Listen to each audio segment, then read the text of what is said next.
Welcome back to Heart of Glass, the video podcast, the show that takes a much deeper, more intimate look at the awesome humans that make up the Glass City. We are right here on site at Toledo Spirits Recording. They are one of our amazing sponsors, and if you haven't had a chance yet to try out their Heart of Glass vodka, I would definitely recommend it. It basically tastes like homemade strawberry jam in a glass, and as Big C, our first guest, said, it is so smooth you can taste it. Today's guest recently moved back to Toledo from Southern California after completing her 4-year enlistment in the U.S. Marine Corps. She came back to Toledo specifically to be closer to family and friends, and while she is pursuing music again, she'll also be attending the University of Toledo studying marketing. And she also happens to be one of my closest friends. I give you Angel Tipping. How's it going? Angel, That's I'm beautiful. so glad Wow, you're good here. job. I'm so proud right now. I'm so proud too. Here, let's just start it out with a cheers. Absolutely. Cheers. It's so good to see you. I'm so glad that you're back in Toledo. It's great to see you. Me too. We've talked about this a lot. Yeah, we have. I'm so glad for you about the growth that you experienced when you were out of Toledo, but selfishly for our city, I'm very happy that you're back. Thank you. I appreciate that. So how does it feel to be back in Toledo after being gone for 4 years? Yeah, honestly, it feels so good. A lot has changed, in the city, obviously with myself, even with my family and friends. A lot can change in 4 years. That's definitely something I learned. But at first it was a little weird, I'm not gonna lie. Just you live your life a certain way for 4 years straight, and then you completely flip-flop, and it's an adjustment. But it's kind of fun because then you're like relearning everything for the first time, reconnecting with friends. It's been an adventure, I'll say, for sure. What did you miss most while you were away? I know it's a pretty broad question, but what did you miss most? I mean, I honestly, like, not to be cheesy or cliche, but definitely my support group, my family and friends. What I realized is, like you said, I was living in Southern California, which is, what more could you want, as far as weather and scenery, but anytime I do something that was like awesome, it was like, I wish this person was here, I wish this person was here. So I think being home, even though I lost, some of the things and the activities and things that I enjoyed in Cali, now I have people that here, I could actually share these things with. And so definitely my friends and my family for sure. And playing music too, playing live. Yeah, definitely. I know you were obviously in a very limited capacity to be able to do that. Yeah. So I'm sure it feels really great to be back home where for sure you can absolutely you can fully exercise that talent. Yeah, I was just talking to Phil about that today because I was telling him that it's funny, one of the big reasons why I joined the Marine Corps is because I was like, I'll request to get Cali. I'll request to get somewhere out in Cali because I can play venues and I'm not paying for rent because they got me on that. And it's so funny how the grass is always greener, like you're thinking it's gonna be one way. Turns out I had no control where I got stationed, but I picked communications because the schoolhouse was in California. It was in 29 Palms, which is like the desert of all deserts. Yeah. Like 3 hours from LA, if not more. So I put myself in positions where I thought it was gonna be this other way. So I had to really get in a mindset of, okay, just appreciate where you're at, It wasn't what you thought it'd be, but then I got fortunate enough to be stationed in Cali as well. And I had fun. I didn't check off the boxes musically, but I definitely, in the times where we got some liberty and some free time, I definitely was able to do some cool stuff, yeah. Well, I'm glad you were still able to use your musical abilities, but I'm glad you're back in a place where you'll be able to do it on a more regular basis, and you're around people who want to do it with you too. Exactly. That's the best part. Exactly. All my jam buddies are back. Absolutely. Yeah. I love it. Well, speaking of music, I met you, I actually did the math because I hadn't really thought about how long you and I had known each other. Well, good thing you did the math. I can't do that. Well, I had to kind of seriously count because I know how old you are now, but I also spaced on the month you were born at first, so I'm like, wait. Yeah, so I just always tell everybody it's Michael Jackson's birthday because that's the there birthday. it is. So Okay, August 29th, that's a me good and way him, to remember that's it. my boy, yeah. So it was 9 years ago that I met you. No way. Yes, at the songwriting competition. Yeah, so you were 19. I was not gonna guess that. Isn't that crazy? I was gonna say like 7. I know. That is wild. I know. So I remember I debating. was sitting at a table talking to another friend of mine. Yeah. And they had lots of people come through playing, both that I know and that I didn't know. And you got up on stage, and I remember pausing for a second from the conversation I was having and looking up and being like, oh, female musician. And then went right back to talking to my friend. Yeah. And then you started singing and playing, and I stopped dead while I was talking to her and just kind of watched you. Aww. And I thought, damn, this girl can sing and this girl can play and she can write. And so I was immediately impressed by that. And then I wanted awesome. to talk to you afterwards. I think I realized instantly you were a person that I wanted to connect with and get to know. Our energy was like, we were matching each other without even trying. Absolutely. I remember being a little like, not weirded out, that's not a good way to say it, and being like, whoa, I feel like I'm talking to myself in a sense where like, I almost knew what you were going to say next, and I was like ready for it. And I was like, yes, let's go. I was like, you're definitely, there's some like, you know, some vibes going on there for sure. Most definitely. Was that the first night? That was the very, that's I'm pretty crazy. sure that was the very first night. You know what's pretty interesting about that night? I would say that if anyone in Toledo that knows me as a musician, if they said name an angel tipping song, they're gonna say someone else's probably, right? Because you know everyone. That is what you were playing too. So it's funny because I wasn't gonna play that song that night. I actually went there by myself. I just moved back from California, pretty heartbroken because it didn't go the way I wanted to. This was what 2014, maybe early. Yeah. So I was 19. And I saw a post about it, and I just, by some, you know, random, I was like, I'll go there tonight and try it. Singer-songwriter, I got a couple songs I could try out.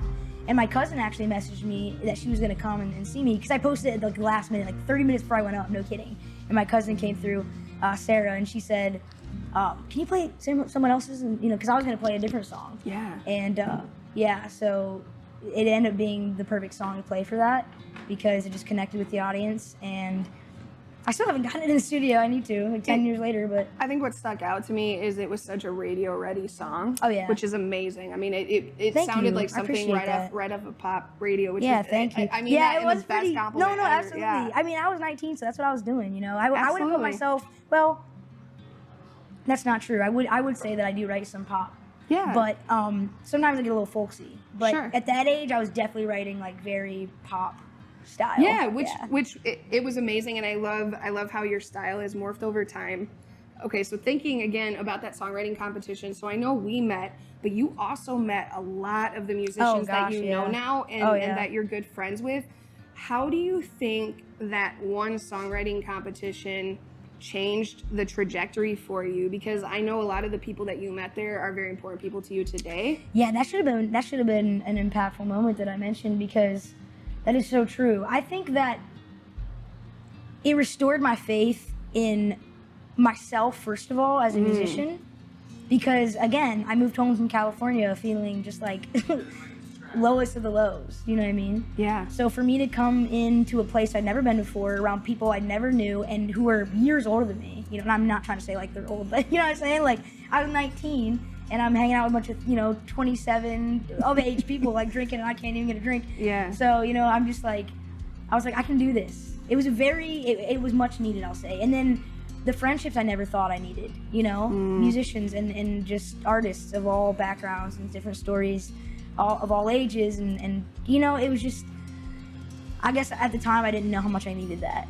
So I would say it definitely was a huge turning point in my musical, like, career, you could say, I guess. I totally get that. For sure. I thinking about, you know, you're talking about older people. I mean, when you're 19, you know, later 20s and 30s. I thought I was old then, and I'm like, ugh. Well, not everyone in their late teens can hang so well with people that are older. And when I think of you, I kind of group you into the same category that I would group like Cade and Chase. Yeah, where you guys absolutely are deceivingly young. You can tell that you've been through things and it's caused you to grow up. Like, you're an old soul. It's caused you to grow up probably faster than some. And you also just have a really, really awesome, self-aware, constant thought process going on that I think from where I stand, it's not surprising that you're able to meld so well with people no matter what age group. Yeah, it's a very nice thing to say. Yeah. Absolutely. No, I'm glad you recognize that, because I think that's something that you and I have in common though too, which is why we probably get along so well. I agree. You know, you can just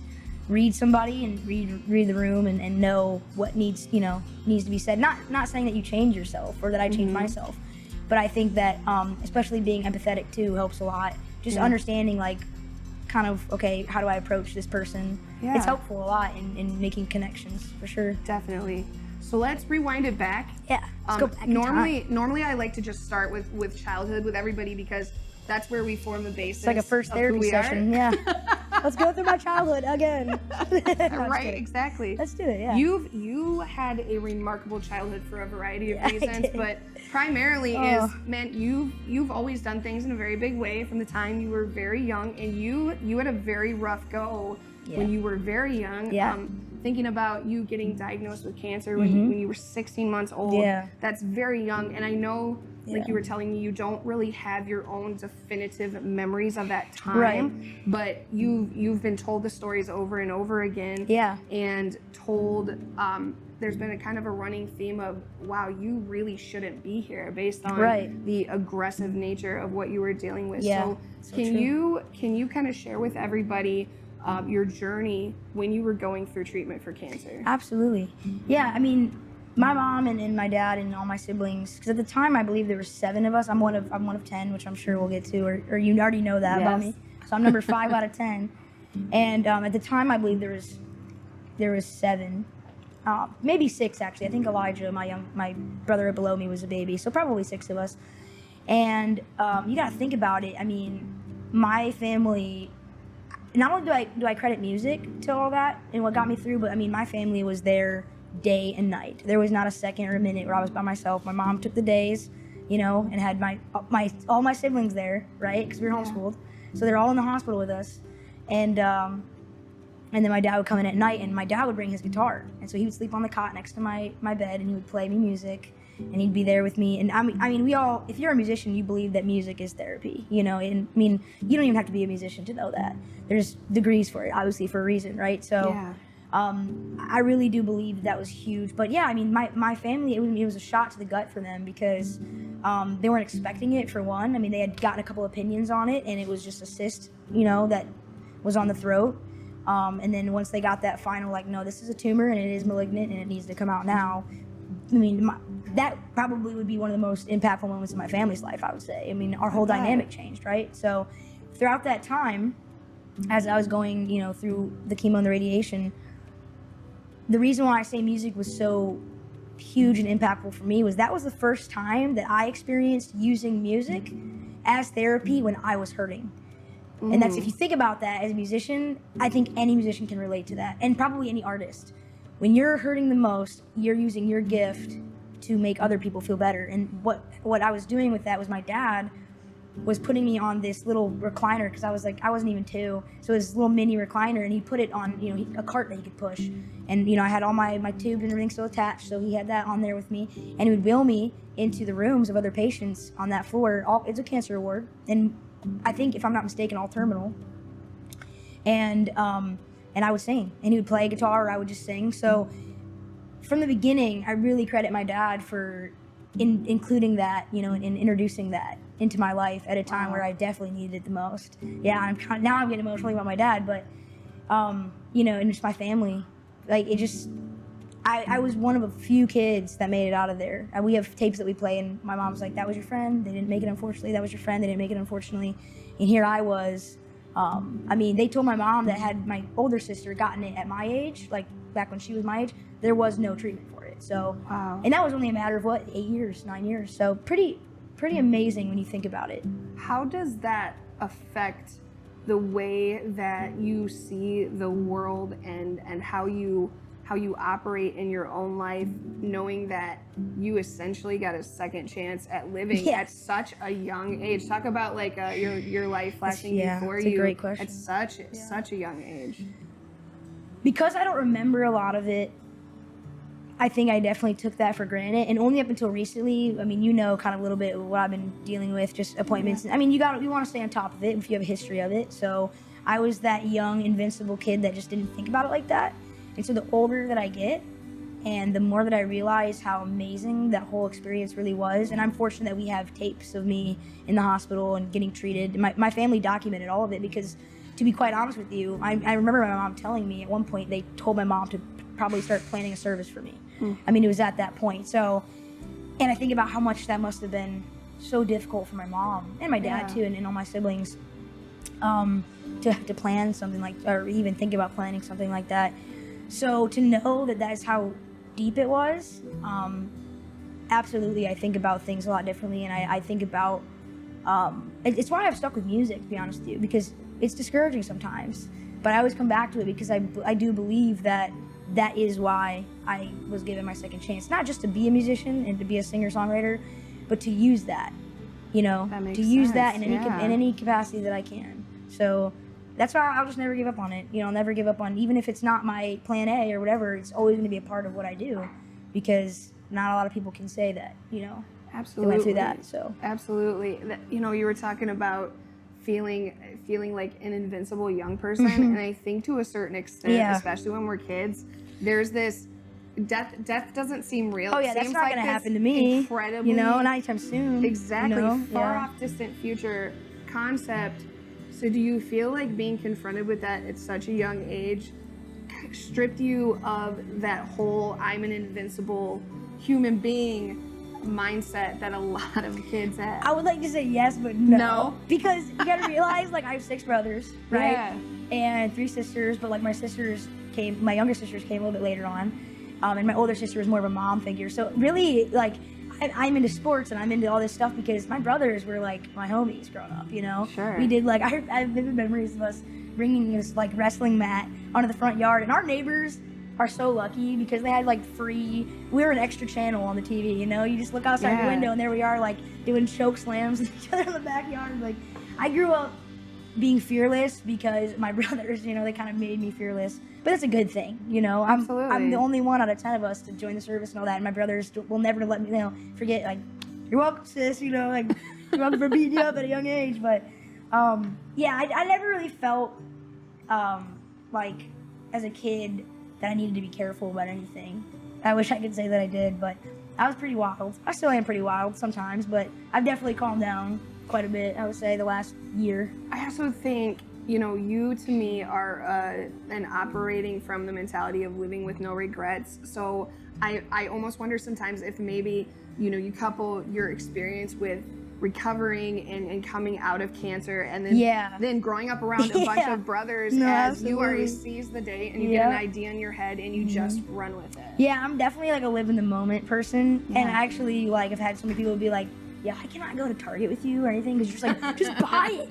Just buy it. You'll get the money. That's most people You'll get that the go to money Target. back. Yeah, or like we'll be somewhere. Just do it. Just do it. Like you'll never be able to do this again. But there's certain things where I draw the line. Like I will not go skydiving. Not unless like I know tomorrow's my last day. I'm very scared of heights. There's some things that the Marine Corps didn't quite shake me of completely. But you know, or my life experiences. So I'm definitely more. I err on the side of caution a little bit more these days. But it's not to say that I haven't done some pretty wild, crazy stuff.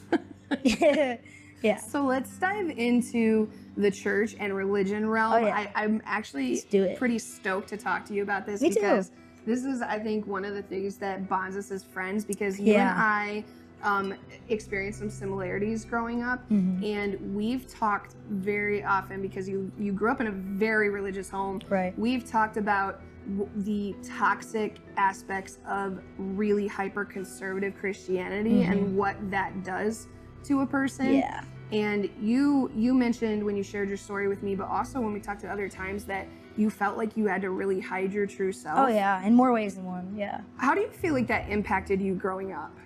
You know, that's such a good question because my brother Phil and I were just talking about that today, about how I think with any religion they definitely favor, and this might be, you know, a unpopular opinion, but at least in my experience, they definitely favored the men. And what I mean by that is, you know, here's the rules for the women, and here's the you know, rules, whatever you want to say, for the men. And I guess if because my church was basically Bible based, you could say, I would even go as far to say that the Bible kind of felt that way. At least the scriptures they chose to share with us. It was like every sermon was like, why are the women always getting attacked? I don't understand. Like we have to do all these things. So. And you know, and that's just my personal opinion, obviously. I will say that I don't hold any grudges or any like grief in my heart about that experience because just like everything else, it's made me who I am today. So there's no resentment. I will never bash, you know, where I was or anything like that. But I will say that to answer your question, I think what it really did was because I couldn't do activities and certain things that I wanted to do, I poured all of that into writing, into learning guitar.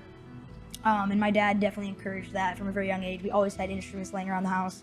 And I will never, you know, can never thank my parents enough for just letting us explore those instruments, no matter how terrible it sounded in the beginning, because that is what allowed me to just really let go. And I didn't really start writing songs that I felt like I wanted to. I mean, I did it like kind of in private. I remember even earlier on, this is kind of a funny thought, but when I write a love song, I would make it very like non-gender specific because Yeah. like I was writing about women in my mind or girls, whatever Sure. that age.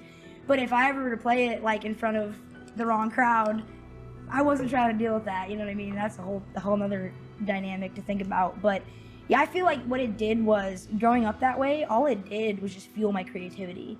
You know, as a musician, as a lover of the arts. I mean, I read a lot as a kid, and so I really feel like something that I've been able to do, which has been really helpful, is to not look at those experiences in a negative light, because I just don't understand the good that comes out of that. Sure. You know, confront the bad, confront the ugly, but understand that, you know, I very much believe in, I guess, hopefully I'm using this correctly, but like the butterfly effect type thing, where it's like one thing happens that leads to another thing. Yeah. So my path would be totally different, and I don't know if it'd be a better path or a worse path, but it wouldn't be this path. So That's a know what I really mean? good way to look at it. And I know that your faith is still incredibly important to you, and you still consider yourself to be a very spiritual person. Absolutely. So I think you're a good Absolutely. example of how you can grow up in religious environment that Yeah. you grew up in, like a lot of people, but it can either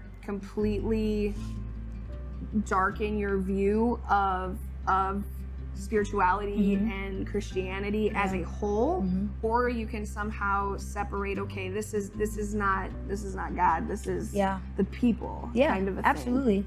Yeah, you have to separate, just like anything else. You know, I'm going through stuff in my life right now too, where I have to separate certain actions from people and from things. I think that I am a very black and white person, and that's not always a good thing. So recognizing that and trying to work on that is something that I found out recently. So I try to do that with everything, with spiritual, especially because I don't want to base feelings that I know are real and things that I know are real from either personal experiences or that I witnessed in other people's lives. I don't want to count that off as like just happened, you know, it just happened to be that way. Like, no, I believe that there are things that you can bring into your life, right? And not that being spiritual is for that reason. It shouldn't be like, well, I want this, so I'm going to be spiritual, right? Meditating and praying and all these things. I just think that us as humans, we become so desensitized to the fact that it used to be just us and nature, you know? And so we allow all these distractions to come in. So being spiritual to me keeps me grounded, for sure. That And makes it's my a lot way of sense. giving back, you know? Because I feel like a lot of who I am is because of that spiritual side of me. So if I can help a couple people because of that, then I'm not ashamed to say that, you know? You and I are so on the same page with that. Yeah. I'm a Probably too firm, much. right? Oh, geez, we agree on too much. It's I crazy. know. I'm a firm But I love it. believer in Yeah. everything happens for a reason. And Me too. you are a product of the bad stuff that's happened to you and the good stuff that happens Right. to you. So do we wish that certain parts of our character development could come from a gentler experience? Yeah. Yes, I do. Yeah, absolutely. But I love that you're able to look back on what could be considered a pretty negative experience in your life and be able to say, hey, you know, yes, I can recognize and 100% realize and pick out the specific parts of this thing that was not good. Yeah. But also because of this thing, I got this, I gained this from it, and it's positively impacted who I am today. And I see that with you a lot. Thank you. Most definitely. I'm glad. I'm very glad. Yeah. So let's talk about marriage and divorce. Oh, yes. Yeah. That's right up there with spirituality. I know, right? My favorite subject. So Oh, you, man. a lot of people actually don't know that you were married for a while, and Yeah, I'm good I at- actually I'm good still at remember when you told me that Being you were private married. when I want to. And then you went through a divorce, like a lot of people do. You know, sometimes we realize that it's time to end a relationship, and that doesn't discredit the time spent with that person. Absolutely but sometimes not. it's time to walk away from that. Yeah. What did you, looking back on your marriage, and then what led to ultimately making the decision that divorce needed to take place, what did you learn from that? Because I feel like this, with every other circumstance you and I have ever talked about that you've experienced and I've experienced, you're a what did I learn in this kind of a Absolutely. person. I'm a very why person. Why? You know? Yeah. What positive takeaway did you leave from that experience? I think that I realized that,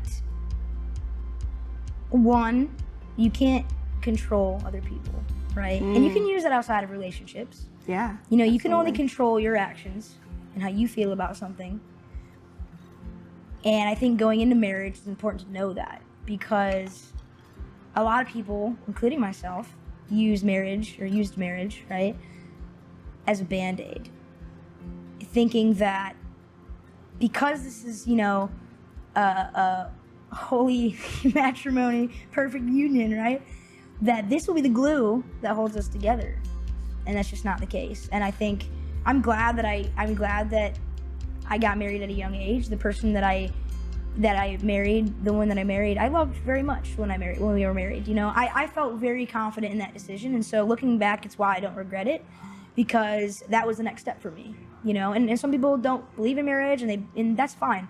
But for me, I believe in, if I really see my life with somebody, that when the time is right, you know, marriage is the next step. So we definitely agreed on that aspect. But I think my biggest takeaway was that I need to understand when something is, you know, seasonal and when something is permanent.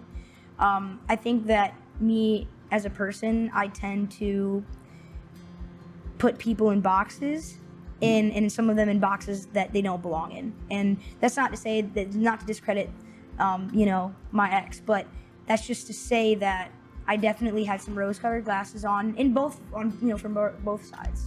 I definitely wasn't ready for marriage. You know, I'm not going to say that I was the perfect wife, but I definitely gave it my best. And so I think when you look at it that way, I think I'd mentioned to you that was the first time where I felt like an utter, complete failure. Because I had excelled at pretty much everything else in my life, school, music, whatever.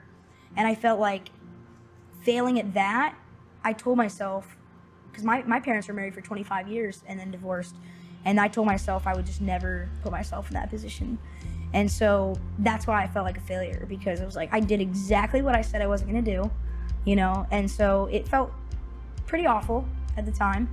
But now I look back at it, and every single person that's been in my life, no matter what their position is, whether it was, you know, an ex or a family friend, whatever, if I am no longer in that person's life, they all have contributed to who I am today. And that's how I look at it, because it's the truth to me. I don't believe in, you know, bashing those people or whatever. Definitely stand up for yourself if it's necessary. But I think we need to understand that, I had this thought today. People are always saying that when you go through a situation the second time, it's because you didn't learn your lesson the first time. And I disagree. I think sometimes it's to see if you did learn your lesson the first time. Kind of like a test. Kind of like a test for yourself, because you gain confidence in that moment of, hey, I learned my lesson the last time.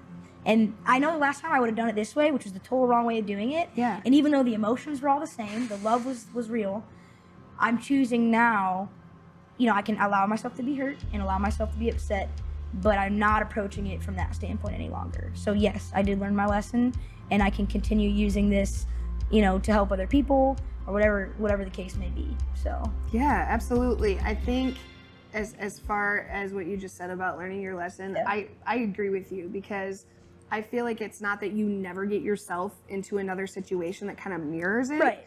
It's how quickly are you then able to recognize that you're in the same situation, and how quickly are you able to honor your own boundaries and what you know is best for you, while still respecting whoever it is in the process.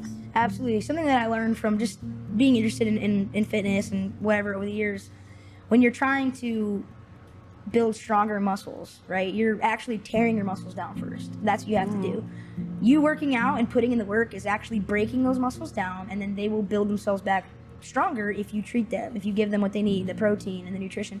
So when you think about it, it sounds very nerdy to say that, but again, I'm a very why-based person, so when I go through stuff like that, I think about it that way. Yeah. Okay, what did this do? This hurt me. It broke my heart. It did. You know, it's shattered right now, but am I going to leave it shattered? Am I going to fill my time with things that I know aren't good for me and that are going to continue to hurt me? You know, for example, you know, getting wasted or whatever the case may be? Or am I going to use this time to do things that I enjoy doing that maybe I haven't had time for recently, or to call that friend that I haven't talked to in a while? I actually have this buddy of mine that we hardly ever talk because he doesn't have social media, but he will find a way to call or text me when I need it. And like yesterday, he texted me and was like, I just felt like you were hurting. And I was like, I haven't talked to him in, I think November of 2020 was the last time I talked to this guy. So, you know, and sometimes that's, some of our greatest friends, I firmly believe, are sometimes the ones that we don't really see on the daily or very often. Absolutely. But, you know, you have that feeling. So I say all of that to say that, it gives you that space and that time to reconnect with those people or to reconnect with yourself. So for me, when I go through heartbreak or anything just that's a bummer, you know, I just really think about, okay, how am I going to build back, you know, stronger after this? And that's how I view my relationship and my failed marriage and all those things. It was just a road of being bigger, you know, bigger and stronger in certain ways. I want to challenge you on the word failure a little bit. Okay. I just to pull from my own personal experience, I have this conversation with my fiance a lot because I think it's instilled in us that if we try something and it's not a successful venture, that's failure. Yeah. If you try something and you don't see it to completion, that's failure. Yeah. I have a different mindset on it where if you've tried it, there's no way you can possibly fail. The only time you ever fail is if you don't even bother to try it. Yeah. And if you garnered anything positive from the experience, it is not a failure. Oh, that's good. So I look at my first marriage and did it need to end? Yeah, absolutely. It needed to end. Were there some really bad things? Absolutely. But were there some really good things? Sure. Yes. And so to me, it's not a failure. Yeah. It was a season. You use that word. I love to use that me word. too. It was a season, and I still grew from it, and I still feel like in many ways that was a positive experience as well. So I know that you may look at your marriage as a failure because you didn't see it to completion. Yeah. But if you can look at that experience with your ex and think, man, at the end of the day, I put absolutely everything I had into it until I saw that this was to a point of irreparable harm. That's not failure. I agree. Yeah. That's good. I like that a lot. New definition of failure. Absolutely. You gotta send me that. I will. Cause I'm gonna put that in my dictionary. My personal dictionary. So I love that. You are coming off of fulfilling your commitment to the Marine Corps. Yes. So let's talk about the Marine Corps a little bit. Let's do it. First of all, what brought you to the point where, and I a couple times, I'm going to pause for a second. A couple times when I've been smiling at you, I know I'm asking you questions that I already know the answer to some of these. Yeah. But I really want the people who are listening and watching to know these things because it makes up a huge part of who you are. Boy, does it, and it's an incredible part of who you are. Yeah. So what caused you to decide to make that sudden life change that we're going to go from being in Toledo and playing music and being on one trajectory to let's join Polar opposite. the Marine Corps? To people thinking it was an April Fool's joke, you know, literally. Yeah, when you told me, I remember kind of like cracking up a little bit because I thought you were joking with me, I wasn't honestly. joking. No. Yeah. I think, I think there was a few things. A lot of it kind of goes over what we just talked about in those moments where it's like, you don't want to look back and say, what if? And there were times in my life where I had thought about joining the military, not specifically the Marine Corps, but one of the branches that I tried, because I was on a certain medication for my thyroid, they were just like, pretty much, no, it's not going to happen. But the Marine Corps will make it work. So I had actually just gone through a pretty rough breakup because this was before my marriage, and it was with my ex-wife, and we just went through a really just bad phase, and I just knew that if I didn't leave and if I didn't do something that didn't allow me to come back, because I had tried leaving before. I think you remember when I moved to Alabama, but I knew that if I didn't do something that kept me from coming home, that I was never going to get to the place where I felt like I needed to be. And at that point in my life, I lacked structure, for sure. So, I mean, I could never pick one thing and stick with it. You know, I was feeling really bad about myself. And I remember seeing one of my friends post her graduation pictures, and I just remember thinking, like, I know this girl, and I know that, like, physically we're pretty much the same, and, you know, our personality is pretty similar. So if she can do this, then I can do it. And I had my reasons for the Marine Corps. I joined it because for me, it was the one branch that I wasn't like, I knew if I could do that, that I could like check the box, you know, that I really did what I was trying to do. So it was the longest of all the trainings, and it required, in my opinion, the most out of me. So that's why I chose the Marine Corps specifically. And to, you know, basically sum all that up, it was to get away. It was to get away and to put some things into perspective, and to get my priorities straight. And I wouldn't say it was necessarily to get away from my ex. That's not really a nice thing to say, and it wasn't the truth. It was because really I was trying to get away from myself, who I was at the time. You know, I knew that if I went to boot camp, no social media, you know, I was going to be cut off from the world and being treated like absolute crap. But Speaking of which, yeah. I still, every time I think about this story, it really makes me laugh. So I know that your mom did not know when you left. Oh God, you remember the story? Oh yeah. So can you tell everyone, my poor mother, what went down when you informed your mother that you were so my mom and I, you know, we had a pretty rocky relationship for a while, but I love my mom. She is one of my biggest fans, and at the time we were not speaking. And I got one phone call, and I wasn't speaking to my ex at the time. So, you know, there was like pretty much one clear answer of who I was going to call, right? And by the way, my mom was in the Air Force. So to me, I was kind of just like, it was kind of a legacy thing too. That's what it started as, you know. When I left for the Marine Corps, that wasn't the case. But when I had first started looking into the military, I definitely wanted to just kind of carry on the tradition. Because in my mind, I'm like, look, you know, completing my tour honorably and everything, it'll just set me up for success with school and everything like that. So it was just a win-win in my book, you know? So when I called my mom, you get one phone call when you arrive to Parris Island, which is where I went to boot camp in South Carolina. And it's scripted. You don't call and you're like, hey mom, I love you, I made it, you know, I'm gonna miss you, like send me brownies, cookies, like, it's nothing like that. You are terrified. Like, you are being screamed at as you're on the phone. It's all scripted, so you're basically greeting your mom like she's a prison guard. Like, it was pretty awful. And I didn't expect her to answer, to be honest. I thought I was gonna leave a voicemail, but I called her, third ring, like, you can tell she was sleeping because it probably was like 2 a.m. there in Ohio or whatever the time difference was.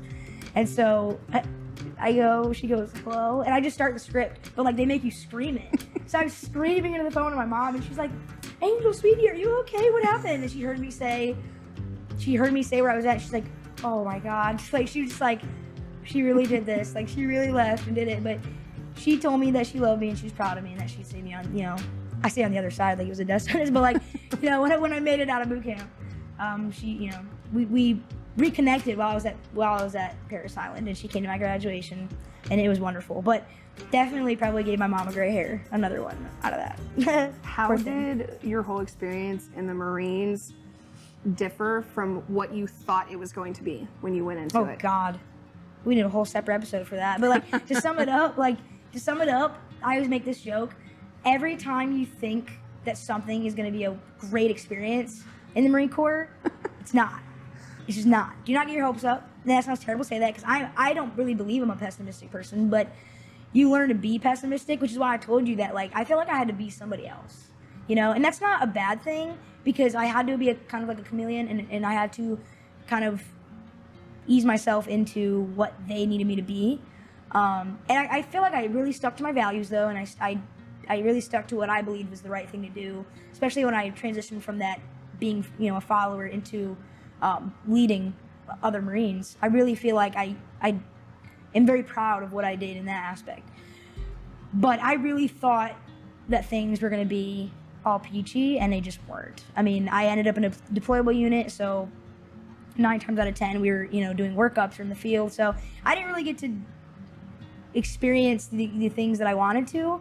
But at the same time, I think everything going left when I thought it was going to go right is why I am the way I am now. Mm-hmm. You know, just dealing with all of that, and they call it embracing the suck, but like, that's pretty much what it was. Just giving the suck a big old hug. You know, like, I got you, buddy. I know you're gonna go this way anyway, so I might as well just enjoy it. You know, so some of my greatest memories are like being poured on in the field, and, you know, not being able to shower for a couple weeks. So in one aspect, was I expecting to be the Air Force? No offense, but no, I wasn't. But at the same time, it was a lot bigger of a challenge after boot camp, I would say, than I thought it was going to be. I thought it was like, here's boot camp, and then the rest is kind of smooth sailing, but 'twas not the case, which is fine. What is the most difficult thing that you experienced while you were in the Marine Corps? Well, my breakup. I mean, my divorce was pretty rough. I mean, you ever had to go into work, the next day after going through a breakup? Like, that's what it felt like, but being a million miles away from your family, a million miles away from your friends. Because I had buddies, but I mean, I had buddies in the Marine Corps and in the Navy, but during those moments, I wanted to be with my family and I wanted to be with my friends. And so I think not being able to see my family and friends on a regular basis was super hard. Yeah. That was a big challenge. Also, just chaos all week was not good for the soul. There's initiations and things that like you go through that are just, it's hard. You feel like very broken down. And I mean, I remember times where I called my ex, very late at night, just so, before obviously we were still together, and just pouring my heart out saying like, I don't know why I did this. Like, I just feel like I'm not who I used to be. I haven't picked up my guitar in, 4 months. So emotionally it was hard, it was, and mentally. Physically it was too, obviously. Like, I will never be the same physically. My back is that of an 80-year-old woman, but at the same time, I am super proud of the fact that I was in the Marine Corps and that, I served along next to some really brave, awesome people, some that, didn't make it. And so even more reason for me to be really proud about the fact that I was just, serving next to some really selfless, awesome human beings who are, to this day, some of the most underappreciated people, I think, just all over. It's hard, because not everyone's going to agree with what you're doing. But at the end of the day, you have your own reasons. I mean, the reason why I joined can be totally different from the girl or guy next to me. So you all have your own personal reasons for being there. And it's just, to me, it has made me a more confident person. I couldn't honestly put into words how grateful and thankful I am that was the direction I went, Yeah, we've talked many times. I remember when you came back to visit a couple times, and I told you how proud I was of you, because it was good to see you that first time. So much growth experienced while you were gone, and I know that my respect and love for you just deepened, because I know that in order to have the kind of growth that you were experiencing, with great growth comes great pain. Absolutely. And so my level of appreciation and just respect and just pride for watching you basically grow up while you were gone. Sure felt that way. Yeah, I definitely did. I mean, I remember our first conversation, me back. It felt different. It felt. I think the biggest thing was I wasn't hiding anything in my life. Yeah, I can see that. I've seen that more and more, actually. I've always considered you to be an authentic person, but your level of authenticity has just increased, and your willingness to be honest about your feelings and what you need and what your boundaries are. Like, we had a difficult conversation last night, and just listening to you talk, my heart was breaking for you. At the same time, though, like, I pointed out to you, like, look at how you're responding to this. I know this hurts like hell, but the fact that you were in a similar situation at one point, you handled it completely differently. Yeah, that's growth. Yeah, I think the situation that we're talking about specifically, like I said earlier, it's important that when you're hurting, right, that you're not projecting that onto other people. Yeah. The saying goes, hurt people hurt people. Hurt people have the capability to hurt people. It's a choice. It is, Yeah. You can either use your pain, and again, I mean, I am definitely a good example of, there were times where I was hurt, where I was definitely acting out of character, and some of those times you know what I'm talking about, and so even some of them being recently. But to check yourself in those moments, I'm definitely a deep feeler. And so when I love somebody, deep feelers, you know what I'm saying? Unite. Hashtag deep feelers. Yes, absolutely. Sure to say that. It's true though, and you and I, that's why we connect so well. Is anytime we go through something, we definitely feel each other's pain, And so, but what I mean by that, what I said, being a deep feeler, it doesn't take long for me to, when I, really decide that I like or love somebody, that I really like or I love them, So, and the opposite, if I really don't like them, I really don't like them. So. To experience having to part ways with somebody that I really care a lot about, and I've had friendships, and I'm not just speaking on romantic terms, but it's important in those moments that even though you want to be like, man, like, screw you, for lack of better words, it's okay to be transparent about your hurt. Just don't project it, just don't project it. So in that moment, me speaking with you, I wanted to be transparent with you because I didn't want to ignore, the things that needed to be addressed and all these things. But I wanted to be honest in the sense where I'm hurting right now. I'm going to be okay, but I am hurting, and I'm just kind of talking myself through this hurt and realizing that it's temporary, Yeah. It is temporary, so. Thinking about emotions kind of being heightened for you in general right now, I've heard a lot of stories, but none personally until yours, what it's like transitioning from military life, just living, sleeping, eating, breathing, military life, transitioning back into civilian life. What has transitioning back into civilian life been like for you? It's a great question. Thank you for asking that. You're welcome. Just like everything else in the Marine Corps, I had this idea of what going back to my old life, right, would be like. And it was nothing like I imagined it was going to be. I thought because I joined at an older age, I was 23, most are joining around 18, 19, like straight out of high school. I really felt like the transition back would be pretty simple because I'd already had my own place in the past. I already had civilian jobs, all these things. But it couldn't have been more opposite. I mean, there was also a lot of things that the Marine Corps felt like a breakup. It did. Like, and that sounds really weird to say, but there was just too many things that had happened that hurt me so deeply. Losing people around me, or saying goodbye to friends that went to other places. It just felt really hard to accept the fact that, it was the last time I was putting on that uniform and all those things. Even though I knew it was the decision I wanted to make, I really didn't think that I was going to hurt that badly about leaving. And part of it was the friendships, but part of it was the institution itself. There was, like I said, there was a pride thing that went along with it.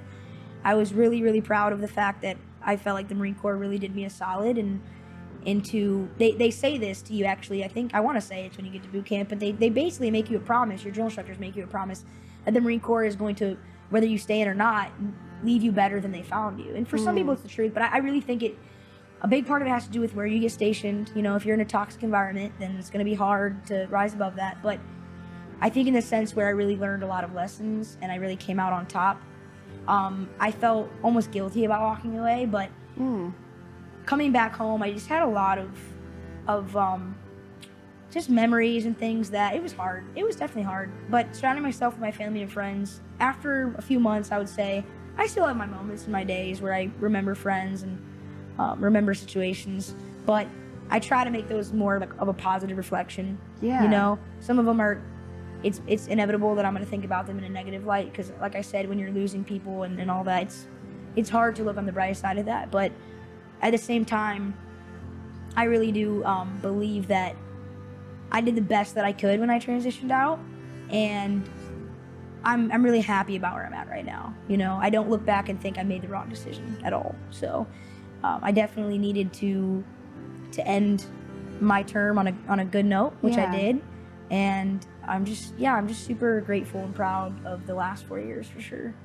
So you've been very, very candid on social media about what your experience has been like getting help for yourself from the VA.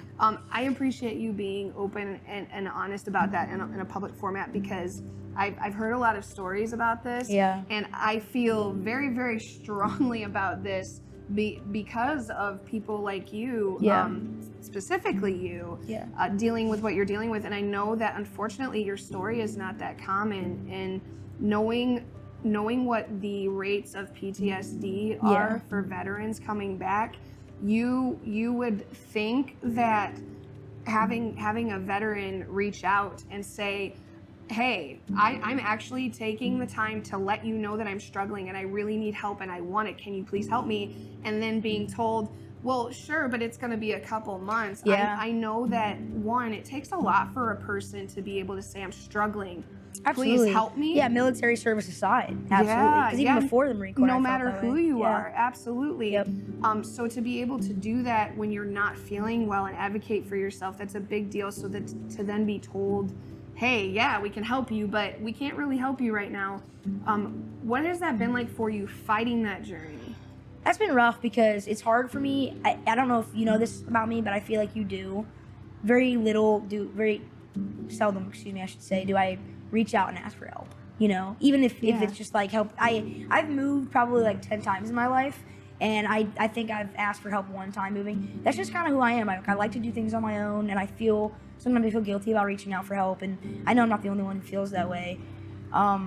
So it's hard to like have that courage to be like, look, I'm struggling, and then them be like, okay, well that sucks. You know, we'll try to get to you when we can. And by the way, from me being, honest about it, especially on social media, what I'm finding is that it's not just a veteran issue. You know, it's also an active duty issue. It's also a civilian issue. I'm curious to know if maybe we just like have, we're just short on counselors or therapists or whatever it is in the States or whatever it might be. But it's very hard when you feel like the solution is for you to reach out and get some help, but that help just isn't available. I'm just really fortunate that I have family and friends that are super supportive. Like even on that post when I was being honest, like I got emotional reading some of those because it's like, wow, people really are being so supportive about this, offering solutions and all these things. So, for me, yes, it's rough having to do this and having to be told, wait your turn. But at the same time, again, taking the positive out of it, this has shown me that my friends and my family are A1. You're pretty loved. I'm very lucky, for sure. Yeah. Yeah, so that's the positive side of it. I don't want to focus too negatively, but it is something that needs to be talked about, for sure. Why did you feel guilty reaching out and asking for help? Because I feel like, one, I know that I'm not the only one that is going through this, and I don't want my problems to feel bigger than anyone else's problems. So like by complaining about it, I'm like, well, I'm sure I'm not the only one that's upset that I can't be seen until like 3 months down the road. Yeah. The other side of it is that I'm very stubborn, and I don't like to admit when I'm in a rough spot, So for me to reach out and call, it's like I feel very weak, and I feel very vulnerable, and I feel like I should just read some self-help books and just suck it up. But I know that's not the case. Because I'm an emotional person, because I'm a deep feeler, right? Deep thinker, it is important for me to talk about what I'm going through. Your feelings are valid. Thank you. You're welcome. Appreciate that. I don't know if you feel this way. I feel this way sometimes, and I feel like this is a recurring theme for the deep feelers out there. Do you ever feel like because you are a deep feeler and you tend to emote in a big way anyway, when you are struggling, you tend to minimize it because like, oh, I'm just having another intense just feeling. another moment. This too shall pass. Absolutely. I definitely do feel that way. And I'm still kind of trying to feel out what I can do in those moments. Like, what's good for me? Do I go to the studio? Do I just what do I need to do in those moments, where I feel like what you just said, kind of learning yourself. Yeah. Like I'm not gonna lie to you, like I take notes on myself. It sounds weird to say that, but I'm curious to know, like in certain situations, am I reacting the same every time? Am I doing something differently based off of like what's going on? I mean, my most recent experience that you and I just talked about, when I called you last night, like I was taking mental notes on like, I remember when this happened last time. This is what I did, and I hated that I did that. Well, that's why I said, listening to you talk last night, it was a very mixed bag of emotions, because I actually, when we hung up the phone, I kind of fell apart a little bit because I could feel your pain. Yeah, thank you. At the same time, though, just bursting with pride, because I know how you've reacted to things like this in the past, and then to see the massive growth, it was this weird mixture of ouch, but also, oh, that's so incredible. No, I appreciate that. I really don't know. And look, I'm transparent. Like, I don't cry very often. I don't. Like, I think some of that has to do with, growing up and all those things, like my childhood. But, also just regardless of why I am the way I am, I just don't cry very often. And so I think that me opening up and being honest about what I was feeling, it was huge for me to do that with you. And I did it with a few of my family members too, because I want them to know that even though sometimes it feels like I have everything together, or it might look like to them that I have everything together, that I'm still, fully capable of going through things like this, and maybe I should have learned my lesson the last time and not even put myself in this position. But again, I learned things in the last 6 months that I would not have learned had I not gone through and been in the position that I was in. So Absolutely. when you look at it that way, it's okay to get transparent and emotional about stuff like that because it means it was real. You know, to me, it means that I've been in a few relationships where I feel like it was just kind of going through the motions and I was just kind of trying to fill some space up. And that's just not who I am as a person. That's not how I benefit the most, and that's not how I can be my true self in a relationship. So the fact that I was able to be myself, you know, with that person, and it ending and me being pretty honest with you about how much that sucked, it just meant that it was real. It was real. So Definitely. And life is all about that. And you and I know I joked about it a little bit, but like these songs are gonna be fantastic. That's what I'm gonna write some bangers. You're gonna sure. write some amazing music from it. I hope so. Or just in general, you know? Right. Like, I'm not trying to Taylor Swift this stuff, but the shoe fits, you know what I'm saying? So you obviously experienced a ton in the span of 4 years, an incredible amount of growth and experiences.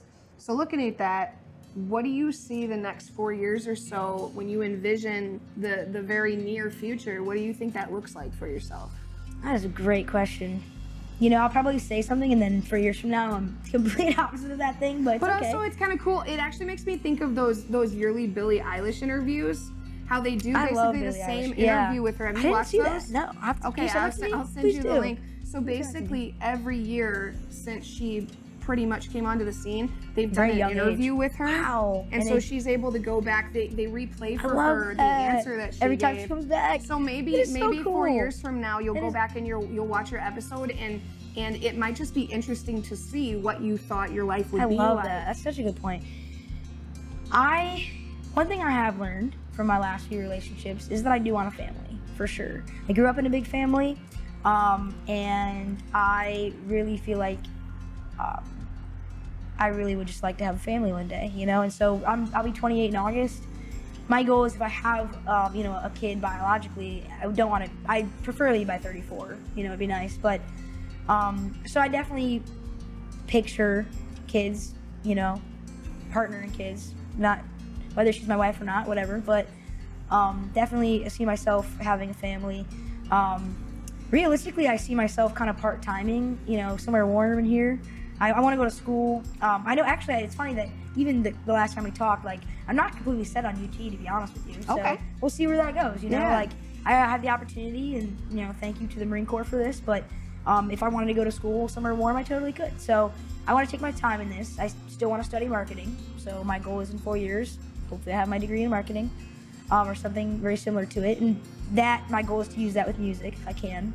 Yeah. So just a lot of things that really realistically in 4 years, all I hope for myself is that I look back and I'm proud of where I'm at, wherever it is, whether I'm in school or not in school, whether I have a family or I don't. As long as I have a solid relationship with my friends and family and I'm doing something with music, whatever that might be, I would love to tour. I would love to tour. Even if I'm opening, I don't care who I'm opening for at this point. If I could just kind of get on the road and share my music, I think in 4 years, if I can look back and say I did that, I'd be super proud for sure. I could totally see you doing that. That'd be seriously. fun. It'd be a lot of fun. Absolutely. As long as I'm not flying. Just want to fly. Not a fan of flying? No, I'll do a tour bus. I'll get me one of the little tour buses. I'm good on that. So I know you love our hometown. I love it. What is one of your absolute favorite things about Toledo? I hate to say it because it's very broad, but like the people, Like I've talked about this, and actually I listened to an interview. It's funny that you say looking back 4 years ago, because I was on an interview back when it was the morning rush in Toledo, and if I can list, I think it was at the time Eric Chase, right? Megan Mick. He's interviewing you on his podcast. No tomorrow. way. Tell him I said hello. Full circle, yeah. I need to message him because he actually messaged me, and I need, I got to message him back. But so at the time it was them, and I talked about how, Toledo, that I lived a few places, but like I just could not replace the relationships and friendships that I had in Toledo. I totally understand. You know what I'm saying? That's the people in Toledo are my favorite part of Toledo. That's why I wanted to do this. It, like looking from the outside in, if I was from like Tennessee or somewhere that has like more crowds and more things to boast, I guess you could say, not knowing Toledo, because Toledo has plenty of things to boast if you're from here and and you could probably do a whole podcast on what Toledo has to offer, to be honest with you, but yeah, none of what the city has to offer means anything if there aren't good people to share it with. And so that is why I'm back here. You know, I could have went anywhere afterwards. I could have went anywhere after California, but I came back home. And so that speaks volumes. Because I'm an adventurer, you know, I go where the adventure is. And so Toledo to me, because of my friends and family, it is an adventure every day, you know. So I really love that we're building ourselves back up. Absolutely. I respect that about downtown. We're trying to bring a crowd down there, and the musical opportunities are, I mean, I have a studio downtown, and it's like an awesome location. So the opportunities are there, and if you know the city and you love the city, and honestly, another thing to add from the 4 years from now, I want to be able to like say that I contributed something to the city of Toledo, because I would consider this podcast, I mean, you're definitely doing that. It's shedding light on brands and on companies and businesses and people from the city. So like, you've already checked that box. So for me, I would love to do something in that aspect, whether it's throwing a little festival or whatever it is. Yeah. You know, like, I just want to do something for Toledo, because they've done so much for me, you know? You and I are on the same page with that. I feel like a lot of people who love the city the way that we do have an innate, deep desire to leave some kind of a legacy that helps leave it better than you found it, kind of thinking about your experience in the military. And that's how I feel about this, is I want to be able to look back and feel like I helped the city, even when it comes down to just helping people understand and know each other better, because I feel like that's ultimately what everybody wants us to feel understood, right? Absolutely. Listen, one of the most powerful things you can do is share your story. Absolutely, so the stories that are going to be coming out of this, and just even this one, we have no idea when and what someone needs to relate to until we speak out about it. So definitely, for me, being able to share these experiences and just talk about being transparent about, I'm not perfect, you know, like, my life isn't perfect. And that's a big thing too, talking about being desensitized. I mean, we show people what we want them to see on social media. Yes. And, you know, I have had a few vulnerable moments, I will say, on social media back in the day, more than I'd like to admit. But our memories, our Facebook memories like to shame us. I would like they to really remove do. that feature if possible. Mark Zuckerberg, please. But I just feel like that is the beauty of all of this, is, and again, kind of using everything as a positive flip on it. No matter what we go through, right, it can be used to just shed light for other people. So for me, I don't feel ashamed or have to hide anything that I've done or been through, because someone else is going to go through it, or they're going through it, or they have gone through it. And if that's the only good that came out of it, it's still good. So definitely, that's how I feel. Well, to wrap this thing up, what is your message to Toledo? If you could share one thing with everybody in Toledo, what would that be? Am I looking at you or the camera? I mean, you can look at me or the camera. I guess since you're talking to the other people in Toledo, you can camera. Oh, it's this one right here. I'm looking at the wrong one. Yeah, it's this so one many right cameras here. I would say, from my experiences, first of all, be involved, for sure, because there's so many great things. Had I not walked into that songwriter, you know, night, to be completely honest with you and with the, you know, people watching, would not be sitting here today. So be involved, and don't be afraid to take a chance. There's a lot of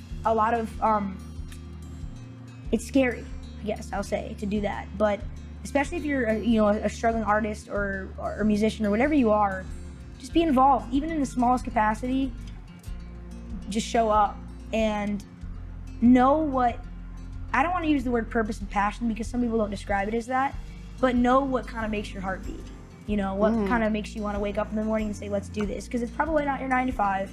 And if it is, good for you, because you hacked the code right there. But if you're not waking up every day looking forward to your friendships and your relationships and where you're at, then reevaluate. Because for me, Toledo right now, Toledo can offer me everything that I need. And I feel like I can offer Toledo everything that I have. So in that aspect, like I said, just explore this great city and support those who are trying to make a life out of what they're doing here. And whether that's a photographer, whether that's a radio host, whether that's a musician or a filmmaker, show up for their their premieres, show up for their shows. Take a minute out of your day to share what they got going on. Because I promise you, and I'm sure you can agree, as someone who posts things like that, I am so geeked when people want to share my stuff. Yes. And I think it's so sweet when they ask first, but if I'm putting it out there, like, share away. Absolutely. You know, because that's why we do this. We do make, you know, music for ourselves, and I'm speaking as a musician, so that's why I'm correlating it to the Toledo thing. But what good is it if it's not being appreciated? You know, I want my stuff to be appreciated, so I think there's an element with all artists where I've actually talked to my co-producer and videographer about this, that yes, do we do this because we're passionate about it and we simply love the craft? Absolutely. Do we also do it a little bit for the pat on the back? For sure. I think if any creative person tells you that doesn't make them feel good at least a little bit, they're probably lying. Oh yeah, because to me it all goes back to making your mark and creating a legacy. For years from now, I would love to have. I actually saw this wall and I can't remember where it's at. I want to say it's over by Rosie's, like Italian grill or something. But there's this wall where it has like people who have impacted Toledo, and I want to be on that wall because to me it's all about legacy here. Definitely. You know, I want to be remembered for what I gave to this city and what I gave to other people. And that's not everyone's desire, but it is definitely mine.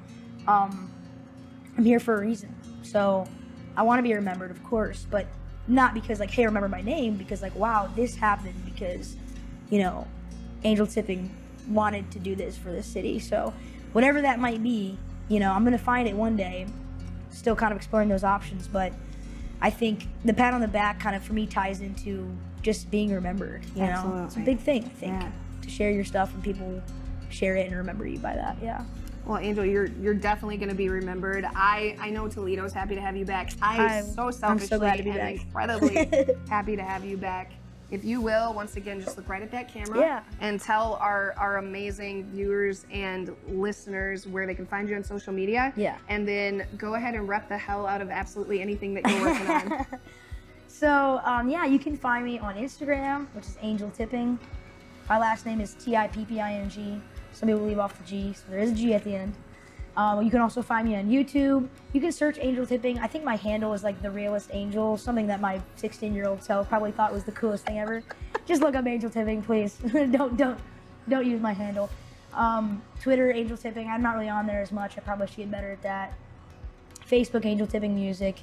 And I am now accepting like booking opportunities for weddings, you know, private events, bars, venues, and that you can email me at bookingangelt@gmail.com. And as far as right now, I mentioned I had a studio downtown, and I will have a little bit more free time on my hands, you know, coming up. So I will be recording probably a small EP, something that's just to get something out there, 4 or 5 songs of just songs that mean a lot to me, and I feel like really do a good job of describing how I got to where I am today.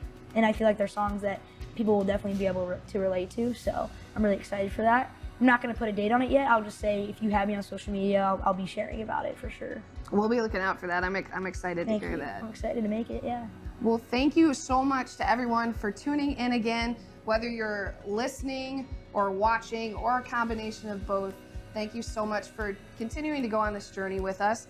If you're not already following us on social media, you can find us on both Facebook and Instagram, and the handle is at Heart of Glass the Pod.